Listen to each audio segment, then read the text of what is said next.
ನಮಸ್ಕಾರ. ಈ ಕಡೆ ಬನ್ನಿ ಸ್ವಲ್ಪ.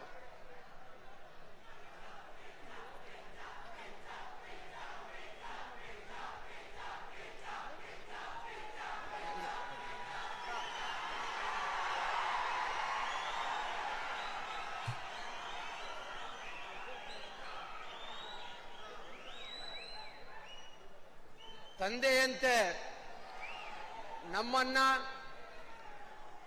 ಸಲುಗಿ ಬೆಳೆಸಿ ಆಶ್ರಯ ನೀಡಿ ನಮಗೆಲ್ಲ ಮಾರ್ಗದರ್ಶನವಾಗ ಹಿತೈಷಿಗಳಾದಂಥ ನಮ್ಮ ಅಣ್ಣ ಸಂದೇಶ್ ನಾಗರಾಜರವರ 80ನೇ ವರ್ಷದ ಹುಟ್ಟುಹಬ್ಬಕ್ಕೆ ತಾವೆಲ್ಲ ಸಾಕ್ಷಿಯಾಗಿದ್ದೀರಿ.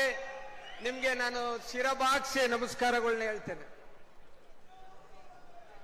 ನಮ್ಮ ಮೈಸೂರಿನ ಸುಪುತ್ರರು ಆದ ಸನ್ಮಾನ್ಯ ಸಿದ್ದರಾಮಯ್ಯನವರು 2ನೇ ಬಾರಿ, ದಯಮಾಡಿ 2 ನಿಮಿಷ ಮೌನವಾಗಿದ್ರೆ ನಾನು ಸ್ವಾಗತ ಮಾಡ್ತೀನಿ. ನಿಮಗೂ ಸೇರಿಸಿ ದಯಮಾಡಿ ಕೂಗಬೇಡಿ.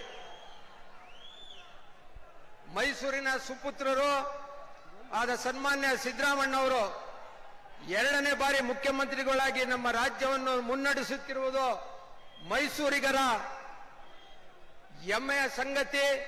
ಮೈಸೂರಿನ ಸಮಗ್ರ ಅಭಿವೃದ್ಧಿಗೆ ಅತಿ ಹೆಚ್ಚಿನ ಕೊಡುಗೆ ನೀಡುವ ಮೂಲಕ ಈ ಭಾಗದ ಅಭಿವೃದ್ಧಿಗೆ ಸದಾ ಬೆಂಬಲವಾಗಿ ನಿಂತಿದ್ದು 16 ಬಾರಿ ರಾಜ್ಯದ ಬಜೆಟ್ ಮಂಡಿಸಿ ದಾಖಲೆ ಬರೆದಿರುವ ಮಾನ್ಯ ಸಿದ್ದರಾಮಯ್ಯನವರು ರೈತಾಪಿ ಕುಟುಂಬದಲ್ಲಿ ಜನಿಸಿ ಅತ್ಯುನ್ನತ ಸ್ಥಾನಕ್ಕೇರುವ ಮೂಲಕ ನಮ್ಮೆಲ್ಲರಿಗೂ ಪ್ರೇರಣೆಯಾಗಿದ್ದಾರೆ. ಅವರ ನೇತೃತ್ವದಲ್ಲಿ ನಮ್ಮ ರಾಜ್ಯವು ಮತ್ತಷ್ಟು ಎತ್ತರಕ್ಕೆ ಏರಲಿ ಎಂದು ಹಾರೈಸುತ್ತಾ ಈ ಸುಂದರ ಸಮಾರಂಭದಲ್ಲಿ ಭಾಗಿಯಾಗಿರುವ ಸನ್ಮಾನ್ಯ ಮುಖ್ಯಮಂತ್ರಿಗಳನ್ನು ತಮ್ಮೆಲ್ಲರ ಪರವಾಗಿ, ಸಂದೇಶ್ ನಾಗರಾಜ್ ಅವರ ಕುಟುಂಬ ಮತ್ತು ಅಭಿಮಾನಿಗಳ ಪರವಾಗಿ ತುಂಬುದು ಹೃದಯದಿಂದ ಸ್ವಾಗತಿಸುತ್ತೇನೆ.